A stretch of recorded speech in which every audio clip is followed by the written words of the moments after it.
Africa Science Dialogue, closing the gap between science and society. Closing the gap between science and society. Africa's population is expected to top 2.5 billion in 2050. That's just 25 years from today. Now, with the rapid rise in population, a lot of the issues that we've been experiencing as a continent could be exacerbated. We could be facing a lot of problems in drought. We could be facing more crisis, political crisis, social crisis. There's a lot that's bound to be happening in the next many years. Africa needs to find a solution to so many of these problems that we are facing as a continent. However, luckily, Africa has a large population of youth who are gearing up to help solve some of these challenges going into the future. Climate change is not about to stop. We're about to experience a lot of issues that we need to solve ourselves. Africans for Africa. Some of these people that will help us do this are scientists who are coming up. And today in studio, therefore, I have two young scientists who will be part of the solution to some of the problems that we will expect to get in the future. I have Oluwafemi Falade, or Femi in short. I had warned him I will butcher his name. Femi is a visionary scientist, communicator, and policy advocate pursuing a PhD in animal biology at the University of California, Davis. His research centers on using CRISPR-Cas9 gene editing to improve livestock, bridging the gap between molecular biology, food production, and translational science. Femi's decision to pursue agriculture stemmed from a passion to create meaningful change in agriculture and health. He earned his BSc in animal science and a master's degree in animal genetics and breeding from the Federal University of Technology, Akure, Nigeria. If I get it wrong, I'm sorry. You're correct. Where he also led a student-led agricultural group. Now, this is where it gets interesting. He wears so many hats because he's worked as a radio presenter, which means he should be replacing me here right now, an agricultural extension and business development officer, finance officer at Access Bank, and a worship leader and minister. Today, he combines cutting-edge research with science, communication, and policy engagement. He's a trained communicator and passionate advocate, and he champions evidence-informed policy that includes the voices of young people, scientists, and underserved communities. Karibu sana, Kenya. Thank you very much. Okay. You say asante. We will go into the details of Swahili later. Yeah. I also have Evelyn Kimanthi with me. She's a remarkable young leader and the visionary founder of the Scientists of Kenya Association, SCOKA, which was registered and launched in 2023. With a strong background in biological sciences, Evelyn's passion for communication and commitment to advancing its cause in Kenya is inspiring. She founded SCOKA at a very young age, driven by her personal experiences in seeking opportunities within the scientific field, highlighting the challenges many aspiring scientists in Kenya are facing. And through her leadership, she successfully united scientists from diverse disciplines and backgrounds, fostering collaboration and innovation across the globe. Her efforts have not only created a vibrant community of scientists, but have also significantly impacted the scientific landscape in Kenya and beyond. Evelyn's dedication to supporting young scientists and researchers is exceptional. She actively creates opportunities for mentorship, networking, and career development, ensuring that the next generation of scientists can thrive. So the rest of the introduction will come from my guests themselves. Karibu sana, Evelyn. Thank you. Great job. Now, today we will be discussing young scientists and Africa's future. What's in it for us? And like I just said, stats point to a staggering population of over 2.5 billion in Africa in 25 years. And definitely means that the young scientists, alongside many other young people who do different things, will be needed for this continent. I'll start with you, Femi. I think you'll be needed in so many departments because you wear so many hats. There are so many things you're doing. How do you manage that? And also, as you answer that question, also tell me how, among all those things, how did you choose your journey to science? Was it coincidental? Did you always want to be where you are? How did you come up to pursue what you're pursuing now? Yeah, so it's a long story that I'm going to give you in an abridged version. I remember growing up, if you've heard stories of Nigerians, originally from Nigeria, if you heard stories of Nigerians, there are 3 jobs or careers that parents want you to do. Mm-hmm. Medical doctor, an engineer, and a lawyer. Anything outside the three profession is not categorized as anything. You just be like, you went to school. So what did you do in school? So for me, the narrative is the same. My mom and my dad have always been looking at me like, hey, you're going to be a medical doctor one day. I'm so proud of you. In fact, if you want to sell stuff to parents in Nigeria, maybe in an open market, if you tell them, doctor's mom, people will answer you because they want their children to be doctors. So that is the painting my parents gave to me while growing up. But I realized that fortunately for me, we were living along the road to one of the farms in our environment. I see farmers go day and night in their tata dress with their hoe and, coming back with little produce. And I get worried. I just ask my parent, like, how do we help them? How do we put food on people's table? My mom said, my dad was a farmer. Your granddad on the daddy paternal side is a farmer. We got white collar job and we are happy that we can at least raise you. So what they're expecting is I launch more into the white collar job to do it. But for me, mom was like, no, please don't do that. Don't do that. So, but when I grew up, when it was time for me to go to university, I picked up the form and they all like medicine. Like, no, I want to do something about livestock or agriculture. It was a tug of war for me, but at last I had my way. I studied animal science, did animal genetics, because when I was in undergraduate, I realized that beyond just farming or just keeping livestock, there is something called seed. The seed brings about the productivity.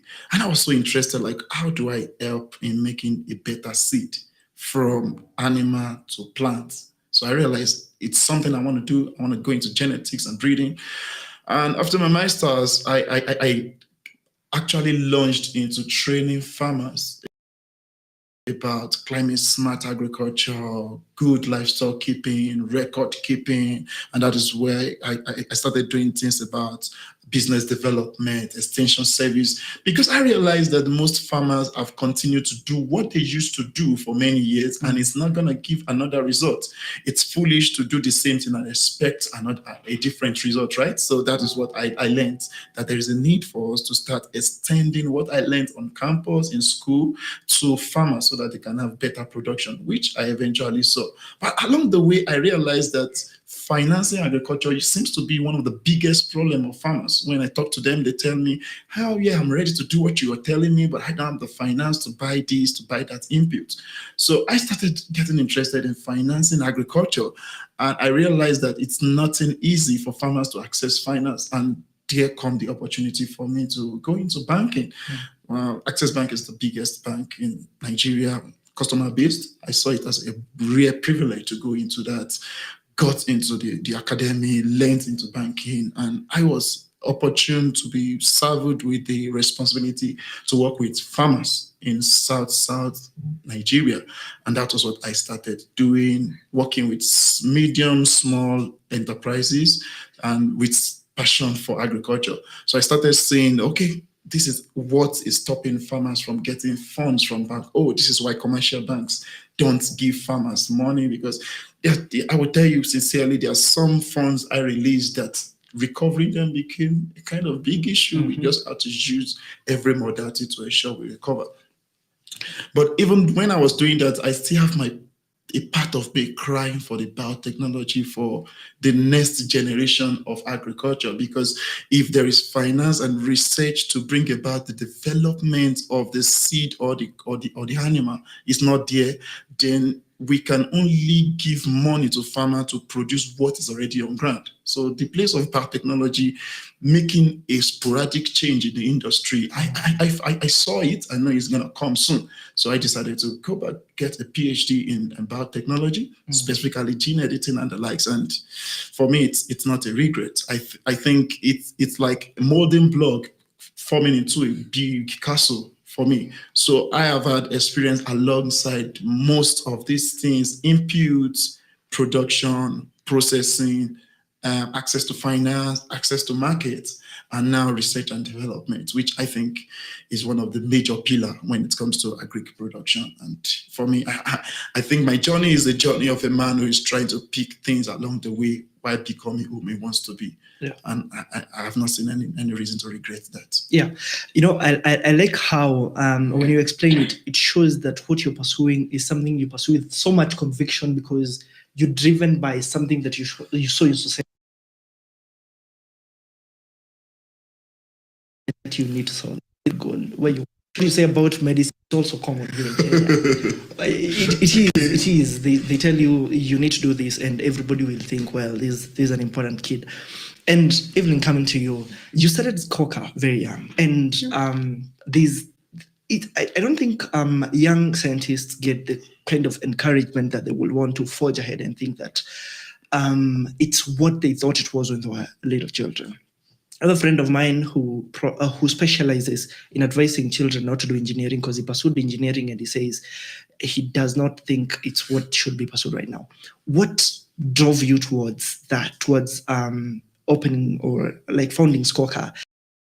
And was it always a dream, just like I asked Femi, growing all that?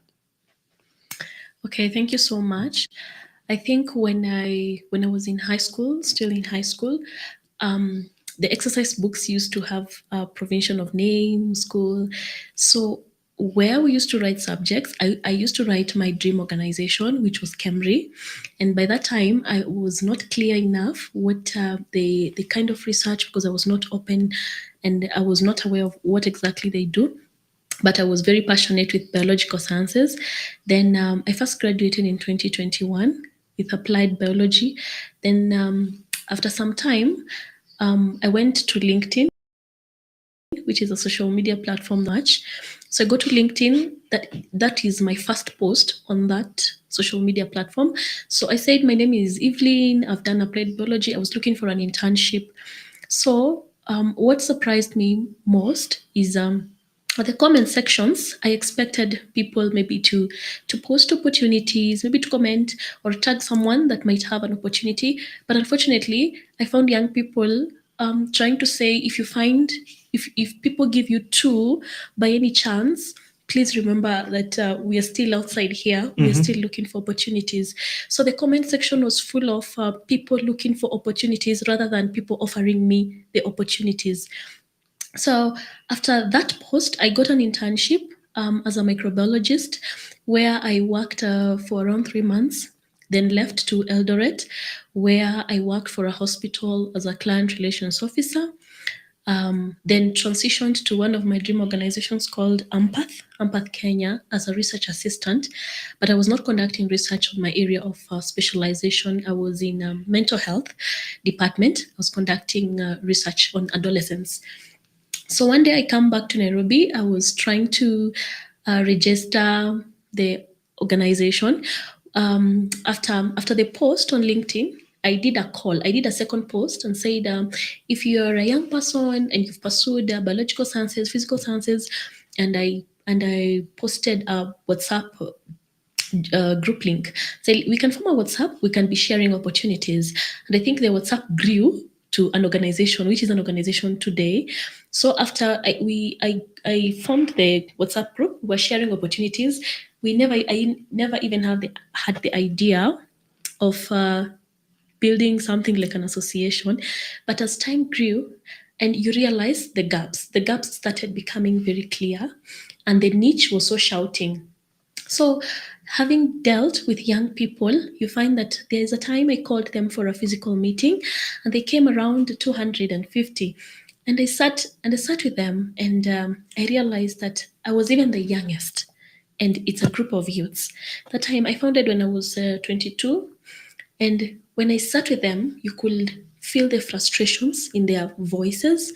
Someone has pursued biomedical, a degree in biomedical, and they're selling shoes in Gikomba. Someone has done chemistry. That person is a primary school teacher. And they ask me, do we have a future in science? And you as a leader, you as someone that did a call to us, what do you think we should do? And I tried getting suggestions from them and say we can form a union because Kenya does not have a regulatory and a licensing board for scientists. Unfortunately, scientists are not regulated in Kenya. And like the doctors, the medical practitioners, each medical group has a regulatory and a licensing board. Nurses have National Nursing Council. Doctors have KMPDCU. But for scientists, no one voices for them. Recently, we had a strike for doctors who are trying to voice for interns who have done medicine. That is doctors on internship. And I was trying to look at their salary scale, and I was asking myself who voices for these young scientists who do not have a board that voices for them. For me to leave Eldoret, I stayed in Eldoret around 1.5 years. So for me to come back, I came back to organize for us to launch the association. Then on my way to Eldoret, I just decided that, yes, I'm working for one of my dream organizations, but what about the rest of the team that are not affiliated anywhere? What about the young people that keep on texting me on WhatsApp that they are looking for opportunities, yet I am not an employer, but they feel because there is no board that can speak for them, they feel that the association is the right platform, they should air that. So when I was on the vehicle on my way to Eldoret, I wrote my resignation letter, and I was so decided that I'm going to leave my place of work to go and now voice for the young people that have done sciences, because it is they feel if it is not me, then they don't know where to go to. So I go and resign, which brought a lot of issues in my place of work because I was good in research. I'm very passionate about research. So I left and came back, and we launched. And fortunately, again, one of my dream organization, Camry, which was my dream organization when I was in secondary school, is the one that funded me to launch it. Okay. Yeah. So they come in and say, we want to support you. We've seen your dream and this. And what I will say is that the gap that really prompted me is that there's a gap between junior and senior scientists. Mm-hmm. The senior scientists are not open to mentorship. It feels as if for you to be called a scientist, you need to be at the PhD level, you need to be a professor. But what should ignite the passion of me to go back to school for a master's, to go back to school for a PhD? They need something that pushes me. A doctor is pushed to do a master's when they want to become a consultant.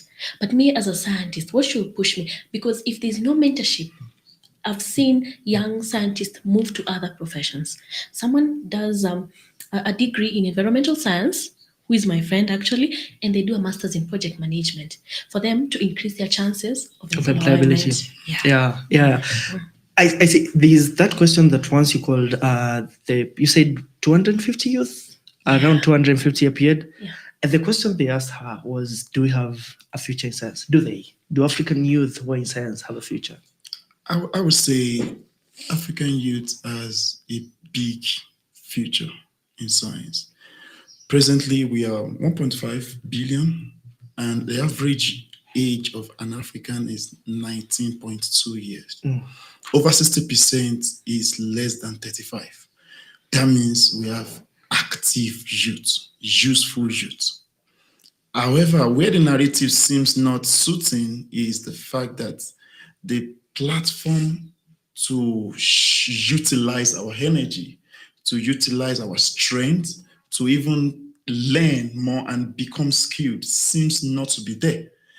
But I think in recent time, things are changing with people like Evelyn, with myself coming out to champion some movements. So it shows that to me that if there will be a level playing ground, a support, a boost to African youth, then we have a future for ourselves. So to me, to answer the question in a short form is to say that we have a future if our leaders can think through and have the political will to support and see beyond today. Because President Ebele Jonathan yesterday at the conference I'm attending was talking. He said, beyond just winning an election or retaining your office, a politician or a political leader should see to answering to the needs of the populace. That is what governance is all about. So for me, if we have governments really looking to the side of the youth, then there is a lot of things we can do. There's a lot of things, I really believe. Yeah. Okay. I appreciate, of course, that a lot of things have to have political goodwill for them to move. Yeah. But I'll come back to Evelyn. Do you think we have a problem with our curricula? Do you think we have a curricula that does not mold our scientists or young professionals who are equipped with the skills to handle the problems as they are today?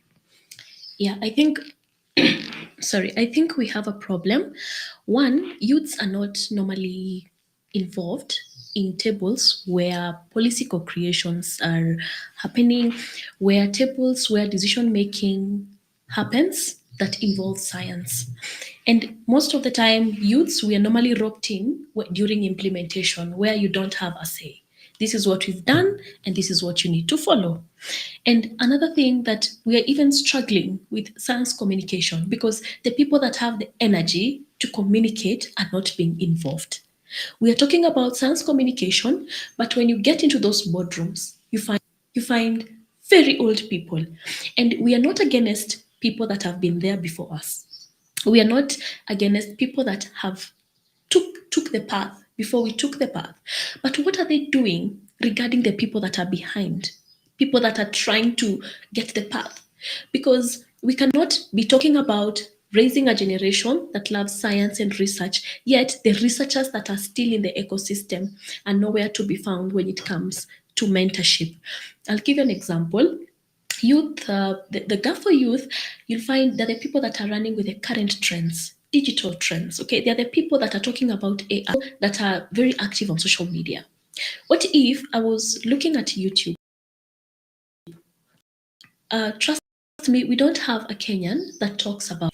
I've seen a YouTube channel for Germany and Scotland, and I was asking myself if these youths can be empowered because they have the skills. These are people that have gone to school. If they can be empowered, and we have, as a country, science communicators, because they're the young people. What if you wake up one day and find a TikTok channel that talks about GMO? You just switch on your internet, because now when you go to TikTok, youths are dancing, youths are doing challenges, and you cannot blame them, And So the money is. Exactly.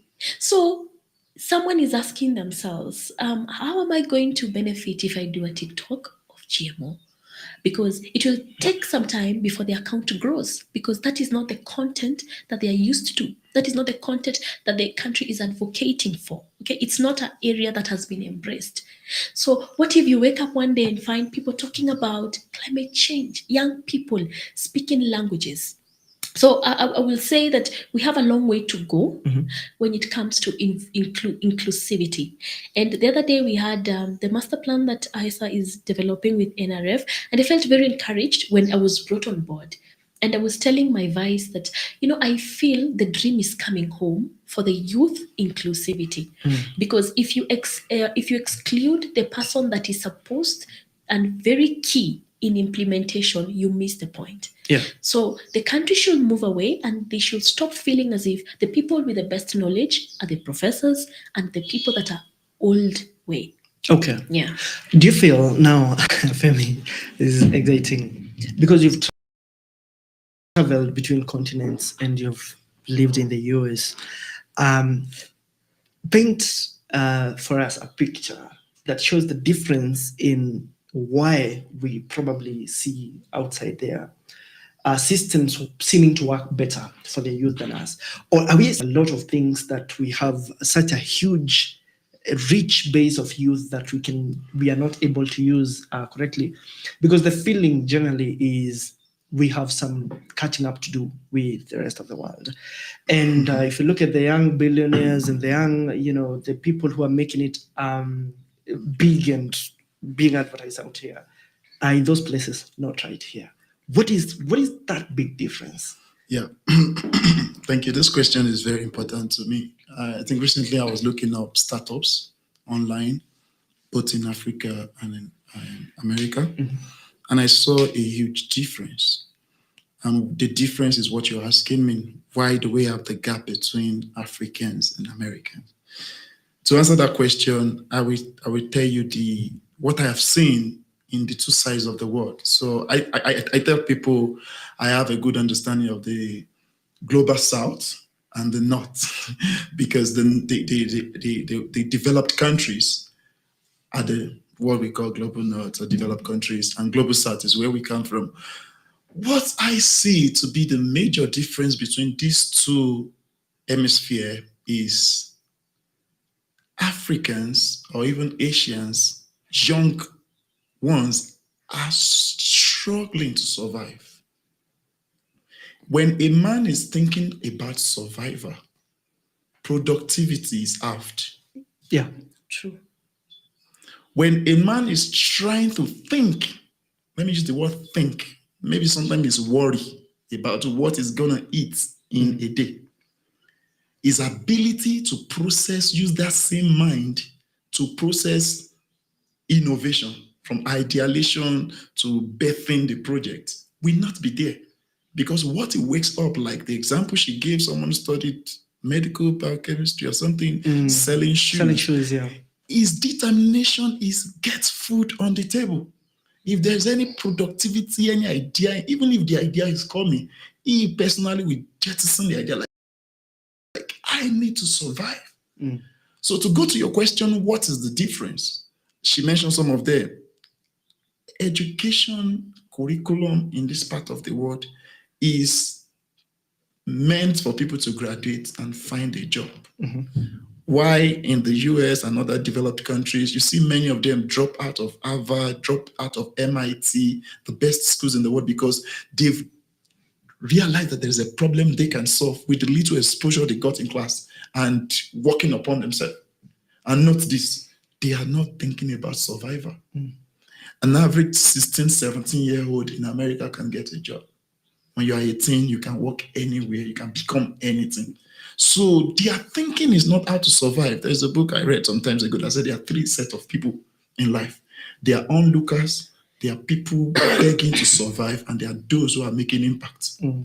Impact makers are the ones that start to think about things. And I'm so grateful for Evelyn thinking about even helping others. It's a narrow road, and it's a very different road that many will never want to take. Yeah. Because an average man just wants to survive and get a family. When it gets to a stage, if you're a young man, the next thing you are thinking is, I'm going to get a wife. And the moment you get a wife and you start giving birth, children will not understand that there is no money at home. They need to feed.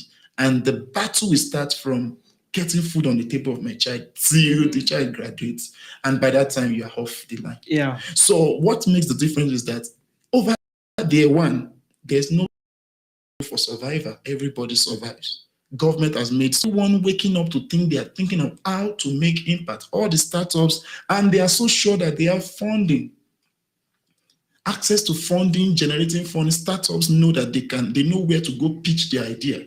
Bill Gates of these days, they went to bank to say, can you give me this? They started from their garage. Say, they have the idea, I can solve this problem. Then they started pitching to people. And they know that they can get it. That is funding. Number 3 is infrastructure. Government has centers where people who don't even have anything they are doing with their life can go and maybe work the OD on their computer. Thinking about disruption, they have ideation centers where people can just sit and just be thinking about, what do I want to make a change? What do I want to change? And I'm happy that Africa is trying to come into that line. I was listening to the Minister of Technology in Nigeria, Tijani, who is now really helping to transform the technological atmosphere in Nigeria, creating architecture to help youth to come into it. And trust me, just like she was saying, Tijani is, I think it should be less than 40. What he is doing in Nigeria is massive. Trying to bring you to make a change, to learn things. And because the language of the youth is disruption. We disrupt things because our fathers, yes, they have done very well, but there are things they don't know and there are things they can't know again. Sorry to use that statement. To catch up is going to take time for them. So it is opening up the opportunity for young ones to come on board. You can imagine having a IT minister who is around 40ish, maybe less than or more, a little more than 40, Bosun Tijani. And the way he's doing it, he can communicate and speak the language of the youth. And that is what happens also out the country. If you are good at a job, your age does not matter. In fact, people don't outside the country. Yeah. But in this part of the world, in this continent, your age, your date of birth may be part of what you feel on the first page of your CV. And that means you are judged based on your age. Yeah. But over there is what you can bring on the table. If you can bring it on the table, if I see that it is what I love to do, we have many angel investors over there. We have people who have the money, but they don't even know what to do with it. So they say, okay, can you help us assess this guy who said he wants to do this business? So you know that there is funding, there is infrastructure, there is political will. Government is ready to support you. If you're starting a business, you're taking loan, then you still have insurance backing that your loan up in case. And everybody's productivity is stemmed from the fact that you are not begging to survive, but you are thinking of how to make impact. I think those are the main factors that seems to be different between Africa or Global South and the. Before I get away from you, because this is very interesting for me, I think some of these things that the government needs to do, the funding you're talking about, the infrastructure, the goodwill, they will have long-term effects in the impact in the long term, right? Yeah. And with the rapid rise in population in Africa, don't you feel that the governments will have to contend with other, short-term problems that because there will be so many things to deal with, so many people. Some people are trying to run away from Africa. You've seen what happens in the Mediterranean. So many things are happening at the same time, and the governments have to solve the immediate problem so at least people can see tomorrow. Do you think that it's a possibility that the governments could shift and decide that, well, okay, fine, now we've decided that we're going to do this, so our people are not just simply surviving? Or will they just keep being focused on the short-term kind of? So to answer the question, I will try to paint a picture to you. A man who is trying to go to, let's say, 85 kilometers from here, but is worried about if I take a step, I may be too far from home. It means he's not really ready to live where he is. Because your journey joy should be the major focus. And that is where vision comes in. Short-term goals are good, but we agree it's always favorable. Yeah. It is when a government has a vision, a long-term strategic plan, and starts bit by bit. And let me tell you one good thing you may not realize. Many youths just need a little push. The disruption you are seeing in IT, I know it's also happening in Kenya, the disruption you are seeing in IT is because the environment is encouraging it. Maybe not Africa itself, but IT is becoming a global scene where I can be in Kenya and I can deliver a job to someone in UK. Yeah. I can deliver a job to someone in America. So it means that if government is saying that if we want to only focus on short term, it means that government is not thinking about the sovereignty of these countries, of any country in Africa. Yeah. Because when you only look at it's like a man is injured. Maybe I don't know if you like football, soccer. I do. If a man is injured and all you try to do is to bandage it and send him back to the pitch to play, it's suggestive that you don't like the player. Yeah, then you're going to lose him totally. You're losing him, yeah. And that is what is happening to Africa. We are losing the best hands. I have friends, I meet people who are not even thinking about coming back home because the infrastructure is not there. So, like someone who got a PhD in Japan, came back home and started doing surface science. He got frustrated. I think he's back to the Japan to continue. Okay. So those are the things that we are talking about. If we say because of short-term goals, we are not going to try to set a strategic plan for long-term. It means that all we want to do is just to help heal today's problem, knowing that it's going to be a pandemic. on a very long term, Yes. which is not advisable. Yes. So it's better we set the stone to make a permanent change in years to come, and we start now. Yeah, for me, I agree with you. What I just wonder is if our government will want to think that way. I don't know if they will want to plan their resources in such a way, knowing the way we have a lot of instability and governments keep on changing all the time in Africa, or not want to solve the problems for today so they can get elected tomorrow. But we'll come back to that. Now, coming to you, Evelyn, the young scientists that you're with, I doubt they still probably there is renewed hope for many of them, but I doubt they can look at their younger brothers and sisters who are doing science and tell them, we think we have gotten there, so you also come up and do the science we are doing. I don't know what you think about that, but what would you tell to these young scientists who are losing hope, who are starting their careers, like who are doing science in tertiary level and don't feel like they are very hopeful of their future in Africa? Yeah, actually that happens a lot because one of the goals of the association is to champion for the cause of science, research, innovation. But sometimes we get scared because you go to students telling them to do science. Sometimes they even look at your life and they wonder, why are you telling us to come to science and it is not materializing like a doctor? There's a pride that we've embedded within Africa. When you stand before people and say, I'm a medical doctor, there's a certain level of respect someone gives you. We're having this conversation with Dr. Karembu during the meeting we had in Jacaranda. And I was telling her, sometimes we go to social events and people are introducing themselves with their careers. You say, I'm in biotechnology, and people are like, what are you even saying? Who are you? What are you saying? What does that mean? Yeah, so in short, you just say, I'm in sciences, because people don't know. And if people don't know, people don't embrace. And I will say people are giving up in the sciences. And one of the indicators is when they want to further their education, they are moving away from the sciences. Someone feels, I've done a degree in biomedical, leave alone a job, it has not gotten me an internship, which is a voluntary role. Okay, what will motivate me to go for a master's and major? Yeah, okay. If a general degree cannot get me an internship, what if I narrow down it? Another thing, when I was in Eldoret, when I was working for the hospital, there's a group of people called MedReps, medical representatives, and they sell drugs. So that is another group of people that they are highly used, a group of scientists that are highly used by pharmaceutical industries, that is Asians. So these are scientists that have done biotechnology and biochemistry. Most of them are biochemists.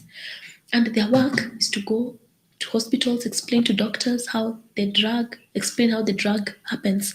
And I think that is a job that a person that has done sales and marketing that can do. But who does them? It's our scientists. Because you cannot tell someone to sit at home and wait for them to be recalled for a job of a researcher. Yet there's a job of sales and marketing, and they need to put food in their tables. So apart from even the opportunities, they get used, they get manipulated because they have to feed themselves and their families at the end of the day. So these MedReps, one day I had, that time I was a client relations officer. So when I'm on my working station, they come and group themselves there, and they were talking, I'm the one who is entering next, something like that.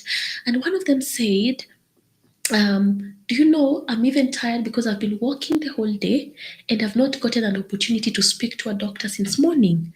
And the conversation continues when they say, and by the way, I've heard there's an association for this. Why can't we get ourselves inside? And me being the founder, I was seated there. I cannot speak. I'm a scientist and I'm practicing outside my profession. And I'm the same person championing for the same science. And you feel so much ashamed and you ask yourself, who am I going to run to? Because when I was starting, you run to a professor to guide you, and they feel you are too young to run with this dream. There are professors who told me, we've tried doing this. We've tried coming up with an organization for scientists in Kenya, but it never worked. Okay. So what happened to that person who is not that aggressive so much Yeah. like me? Yeah, And of course. and decides if the That dons it kills in the the dream. ecosystems have been there and they did not manage to do this, what happens? Yeah, to dream me? is dead. Lastly, what kills youths in Africa? A conversation that people don't like talking about is something called black tax. That we had a conversation sometimes back where I was looking at young people from outside the Western. Someone has already graduated. They're still staying home, and they don't have a responsibility. Honestly, the parents don't make them do stuff. Come to Africa. You just graduated. You've not secured an internship, a job, and the parents have already handed you over your smaller siblings to take them through schooling. Parents are calling you back at home that we need this and this. You're being roped in very big family issues and you're trying to start. That's why you find most of the youth start living their lives in their 30s. In their 20s, they're struggling to survive. At the same time, you have that guilt that what will I be doing in Nairobi? You know, in Kenya, every year, universities release batch of graduates. Others get jobs, others go back home because they are students that came to Nairobi because of the university. Their families are not here in town, they're in the rurals.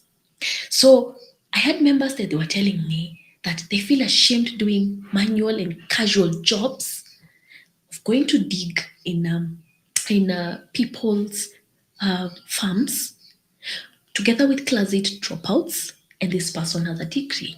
So what happens to that small kid in that village who likes chemistry and they are passionate about chemistry, yet this big person here has a degree in chemistry and they are digging holes outside there with their brother who dropped in class 8. So it kills the dream of this young child and feels that's why all of them go back to medical because they feel medical people are advancing. And you know why medical people are advancing? They are solid. Look at it's something that has been rooted. But whose responsibility is it to root for science in Africa? If the scientists themselves sometimes shy away from the conversations, the scientists themselves are not that aggressive to fight for what belongs to them. Okay, so if we tell this to the young scientists, I'm not sure they will take the science. What do we really tell them? Do we tell them to pursue it, or how do you go about this then? Yeah, we have a program called Sayansi kwa Watoto na Vijana, where we go in primary and secondary schools, trying to ignite the passion for them to pursue STEM education.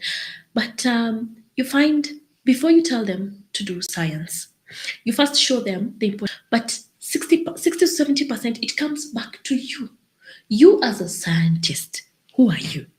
You get, and you try, you know, in science, it's not like in medicine. When you do pharmacy, you can open a pharmacy. I cannot open a research institution. You get, it is not like a nurse who can come up with a clinic because they are licensed to practice. And when it comes back to us, we try to show them that sometimes we hide in, you know, most scientists don't have a social life. Like myself, I'm young, but I don't have a social life. You try to show them how we work behind the curtains, but I'm so certain that there's something we can do to science to make it solid, to make kids want to love science. Yesterday I was thinking about what if we had poems in science? Someone just comes and talks about a whole cycle about science in form of a poem. Because I was watching drama festivals. Some were talking about government, some were talking about things. But what if we talk about a poem talks about environmental degradation? That time the child is cramming that poem, they internalize what the poem is talking about. If the poem is about a cycle in biology, a TCA cycle, the way we struggle in biochemistry to cram the cycle. If it is in form of a poem, and you know you're supposed to perform the poem, you will get the cycle. Okay. Yeah. So there's so much. Okay. Okay.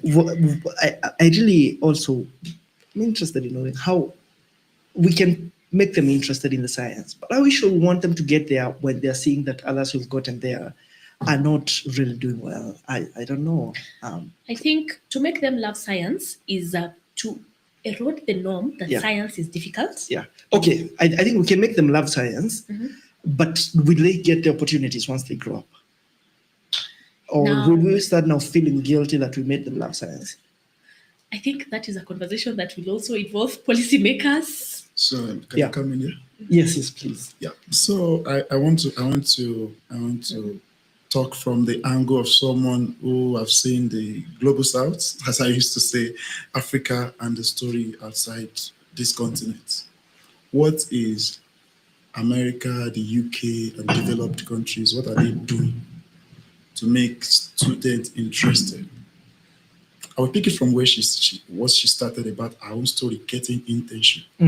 I realized in the settings for my school, internship seems to be one of the easiest things to get on campus.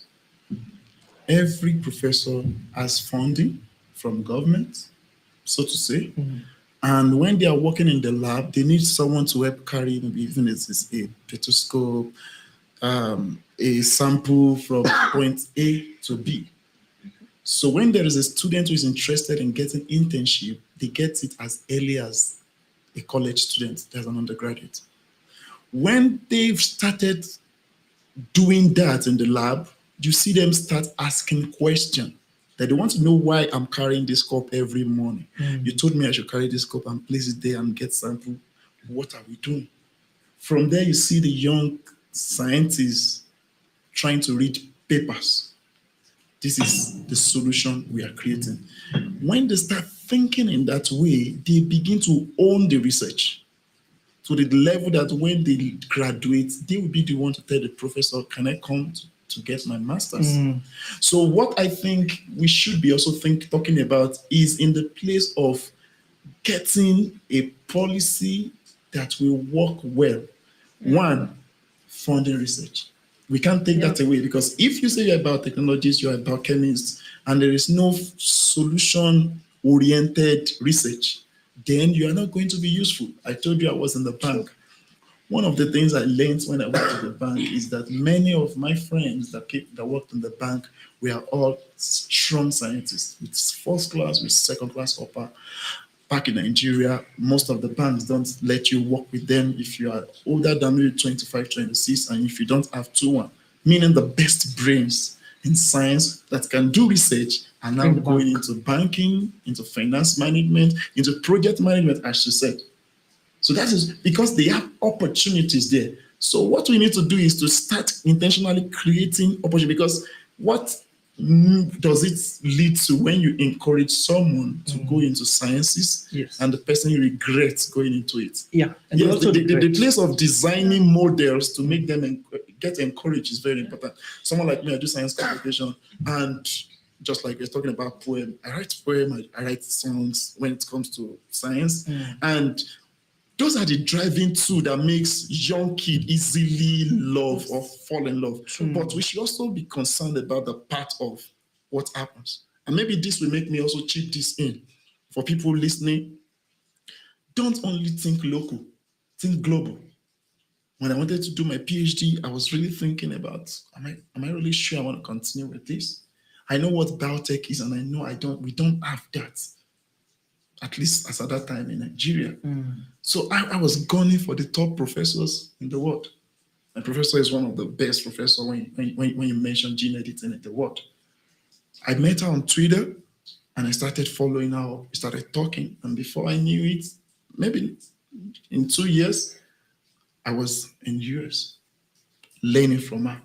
And that is what many scientists should start thinking. Take, for instance, someone from a village, maybe, I know Mombasa is another popular place. I don't know if it's a village. Someone from Mombasa come to Nairobi to study. And after that, he started intentionally seeking for opportunities, maybe outside the country, to develop himself. That young child in that village will say, I want to be like Uncle Peter. I want to be like Uncle Joseph. I want to be like Uncle Rich, maybe Raymond or something. Why? Uncle Raymond is no more coming to this village as a village person. We now heard he's even outside the country. What made him become someone outside the country? Science? You don't need to tell me. I will read. Yes.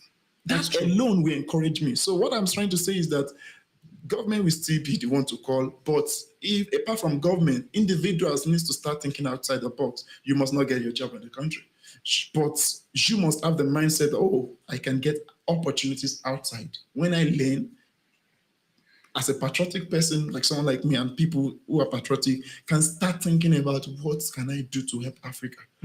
And that is what we easily lure many people to come into science. Trust me.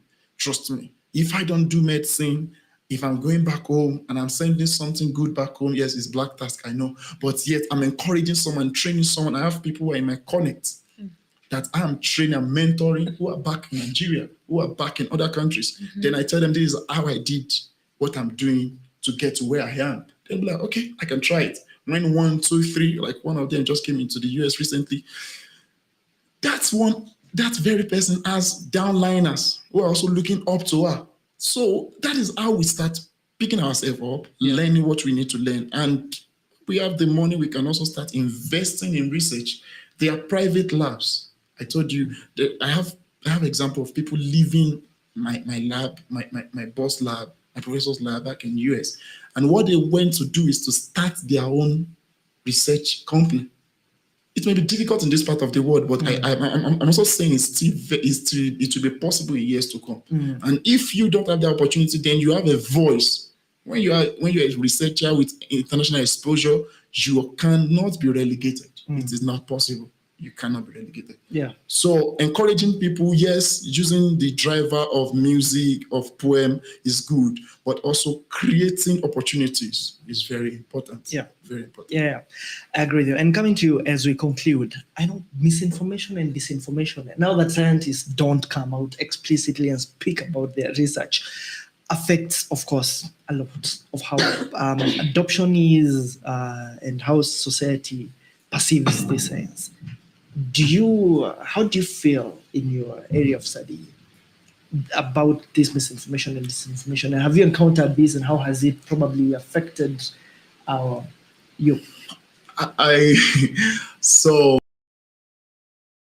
for context, for those who may not, this GMO, gene editing is a bit different from GMOs. For those who understand, GMOs is getting DNA into a plant or an organism.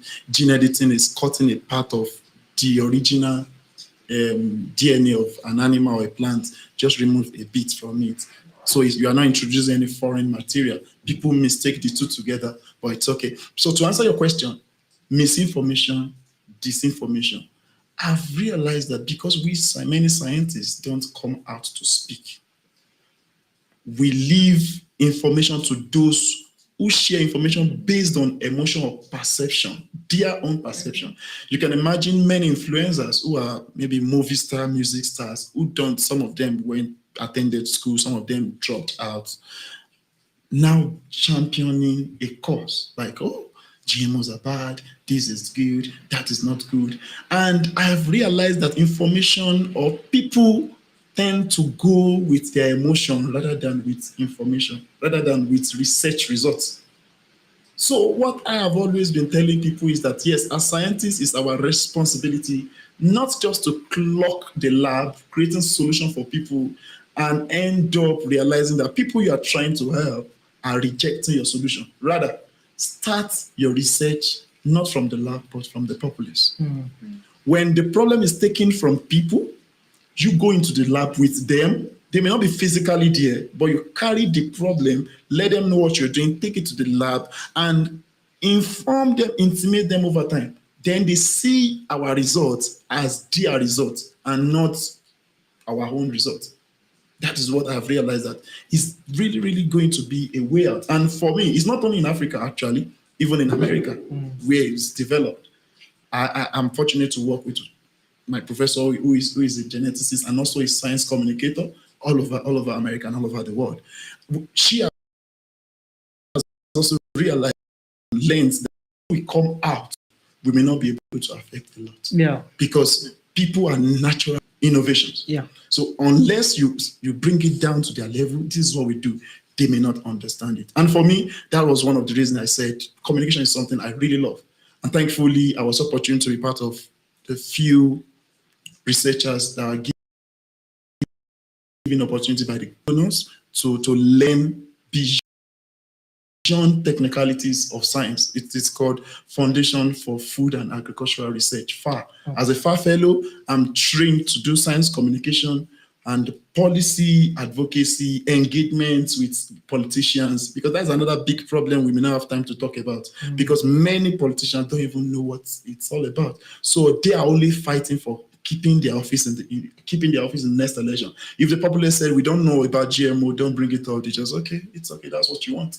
So FFAR fellowship is helping someone like me, not just to learn the technicalities in the lab, but to learn how to communicate it and how to engage the public. And I think it's something Africa can also do. Start having a cohort. Thankfully, we have a director here who has something. You can have fellowship to train people on how to communicate science to people, to train people on how to engage government policies, where deliberations, people don't even know their deliberations when they are passing bills. You can go to the House of Assembly to talk to them that this is what we want. And your voice can count, and your voice should count. Wow, that's amazing. What do you think about misinformation yourself? Now, I think you have a broad interaction with so many scientists. What do you feel? How does it affect their work and your work? Yeah, it affects their work, but you see, blogging and these content creators, their main pursuit is monetary. So I think the way he has said, these people dominate our spaces because we don't have a voice, yet it is our own space. We come up with innovations, we come up with good research products, but it stays with us. We want to explain the research to people that understand research best, who are our fellow scientists. So when it is not out there, and a blogger comes and realizes, the court has lifted the GMO ban. They don't know so much about what was in the case, what is actually GMOs, but they will vlog that because that is what is currently trending, and they still want to be relevant as a content creator at that time. So I think what should be done, the way he said, we need to do a lot of training to youths that are in science spaces and teach them how to communicate this science before they get to their new level, before they get older. Because when they know how to communicate science, they pass it down. Because the other day, someone was asking me, what did you do in school? And I was telling them, my background is in biotechnology. And he challenged me and told me, tell me about biotechnology. And that is where science communication begins. There's a quote that says, you know that you've understood something if you can talk about it in the simplest language. To your grandmother. Yes. Yeah. So when he asked me, tell me about biotechnology. And that time I felt challenged because at the back of my mind, I'm like, you're a science communicator. At the same time, I'm like, oh, he's a professor. He understands. And I was talking about GMOs. And he said, we still have a long way to go. If explaining even your course, what it entails, it's a problem. You see, if you cannot explain your course to me, who understands it, whom I have a background in, because he's in biological sciences, what about someone that purely does not know biotechnology? Yeah. They will think biotechnology is not about GMOs. Purely. Look at. So I said, do you have units in your curriculum that teaches you how to cascade what you're learning in school? And I think every university teaches communication. But what communication entails is writing a CV, how to write, cover letters, verbal and non-verbal. But who teaches? Why can't we have a unit that is tailored to each course? If I take biotechnology, can the communication go about biotech? Because the way I was telling you, scientists need to work with people in communication. I've gone to conferences where scientists are invited, the media is invited, and people in communication and journalists are invited. And you wonder, scientists are speaking something, media has a different view, the people in communication has a different view. Why? They don't work together. Yeah, there's a disconnect. And also, And that's there's where a miscommunication comes from. Absolutely. Yes. and you see, sometimes scientists and researchers feel the people communicating their work, they're not communicating best. Mm. You know, we feel as if, you're talking about GMO, but you could have done better. This is how we want to communicate. But I still insist we need to build a curriculum of science communication. When you go outside here, everyone is talking about science communication, but very few people understand what actually it entails. You become an irrelevant scientist if you can conduct a research, you publish your work, and you cannot explain it in simple terms. Yet outside here, you hold very big titles, you have a doctorate, you are a professor, yet you cannot teach outside the classroom. You cannot teach outside the labs. And I felt very much excited when he said, if you're a scientist, if you cannot teach outside the lab, if you cannot work outside the lab, then you're not supposed to be called a scientist.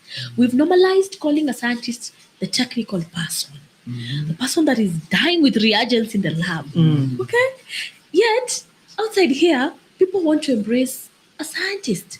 Outside here, I'm not a doctor, but I know some of the infections, some of the diseases very openly, because doctors are very open to it. You cannot miscommunicate anything in medicine. The board will come for you. The board that anchors those professions will come for you. Yeah. Now that scientists don't have a board, no one comes for people that are miscommunicating science. Yeah. You get? That is a free Yeah. word. So if we don't have a framework, Yeah. Regulation. everyone speaks what they want, and you cannot hold them accountable because there's no policy in place. Yeah. There's no framework. So what should govern me? You cannot tell. If there was a framework, you can tell me, speak according to this framework. And journalists have dominated science spaces, and you find if there's a science very lucrative is GMO and climate change. The other day we had our own politician was told to explain what is climate change, and that is a leader. You get, and in fact, a youthful leader. And Yeah, I remember that. he spoke something, and I was like, why? I remember that. Yeah. Why? Because people think climate change is weather, actually. Yeah. Weather will change, or someone tell you this is climate change. But how do we make sure the right climate change aspect is communicated? Yeah. Because I'm so sure if GMO was communicated properly to the public, we will have unpacked some of these myths and misconceptions. We still struggle because, the old people hold on to things so much. When the vloggers say GMO will give you cancer, I went to the Up Country, and my grandfather was asking me, you're in science, what about GMO, the things that you guys are imposing on us? And I will hear my uncle say, it brings cancer. It is very cancerous. And it takes time for you to unpack that from their minds. Yeah. You know that? Yep. You cannot start because you are one versus 20 people seated there.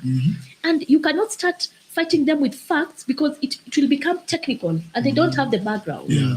You cannot say this is gene editing and this. They don't know that. Yeah. So it means if we were equipped on how to communicate GMO, you can win any argument because you're factual and you've disseminated it in a simple way. They understand and they Yes. believe you, actually. Yeah, so they're believe like, you. so GMO is not that difficult. Yeah, they'll believe but if you don't know how to communicate it, Yes. you'll tell them the technical words, Yeah. and the technical words remain with you. Because my grandfather doesn't have time to go and know what is gene editing. Yeah. It is on you. So what they understand is this GMO, the people that are understanding it are the scientists. That's why they so don't let want them to tell us. Yeah. Yeah. That's It why looks they're like- hiding It looks like a it. scheme to finish them off. Exactly. And they say, the West came with this so that they can put down the population and get rid of this. And you'll hear these stories Biological warfare. and you'll ask yourself, I've been reading. I'm always on toes with what is happening, and I've not seen this. And they'll tell you, you can't know, you're busy in the lab. Yeah. But as you're on social media and you there's what's realize, happening. there's someone communicating on my behalf. Yeah. And they're communicating very useless information. Yeah. So if this Africa Science Dialogue can bring together even young people, sit down with young people, partner with youth-led organizations that are in science. We have youth-led organizations that are championing for agriculture. They're the most now in the ecosystem. Someone is doing agriculture, someone is doing seedlings of something, and they're so good at it. But no one talks about them. Okay. But every day we are reading about senior and dominating doctors. No one, actually, one thing that is also putting science behind, we are not recognizing the scientists. They do a lot of work, but they're always behind the scenes. Okay. Okay? A doctor comes up with something. That's why every time we say, the first surgery, the first kidney transplant in this hospital. It's news because that is something a doctor has done that has not been done before. But scientists have been in this ecosystem of doing things, of coming up with things, of innovating, developing research products that have not been in existence. But who talks about them? Okay. Can we even have a show that only talks about our work? Today we are going to talk about a breed that was developed. Tomorrow we are going to talk about a seedling that has been developed. You see, when people know, there are people developing this, someone will feel, I want to know, I want to go to that space. Yeah. Journalists will feel, I want to be communicating such kind of work. Yeah, because it's now loud out there. Exactly. Yeah, thank you. In football, I realized he loves football. There's a football player called Zlatan Ibrahimovic who always used to talk about what he's gonna do, and he backed it up on the field. And I think scientists need to be very loud and deliberate about what they're doing. Otherwise, nobody else will end up knowing what they're doing. Ladies and gentlemen, we could talk on and on and on and on, but I am afraid we don't have the chance to do that. And thank you very much for all the wonderful insights. Here at ISA, there are two things we say. One of them is that you cannot embrace a baobab tree. The thing is really big. You need to hold hands so that you can go around the baobab tree. So it needs collaboration. Another thing to say is you cannot boil the ocean. You can boil that one glass of water, but not the ocean. So it means you start with the little you can, and somebody else does the next thing as you all aim to achieve the bigger goal. And that's what we plan to do with the Africa Science Dialogue podcast. Today, I've had two extremely exciting guests, young scientists, and I believe I should have them again and again and again. And I know you'll agree with me on that.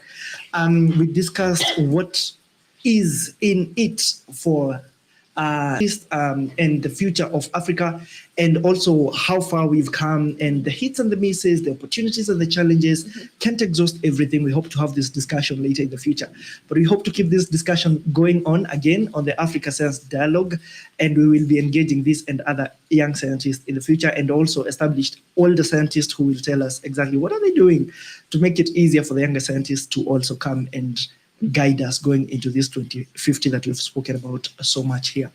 Femi, thank you very much. Thank you. Evelyn, thank you very much. You're welcome. Femi, asante. Asante. You say karibu. Karibu, right? Karibu, yes. I won't forget that. You have to learn Swahili once you're in Nairobi. Of course. Yes. My name is Peter Theuri from ISA Afri Center. Thank you very much for joining us for this session. Africa Science Dialogue, closing the gap between science and society.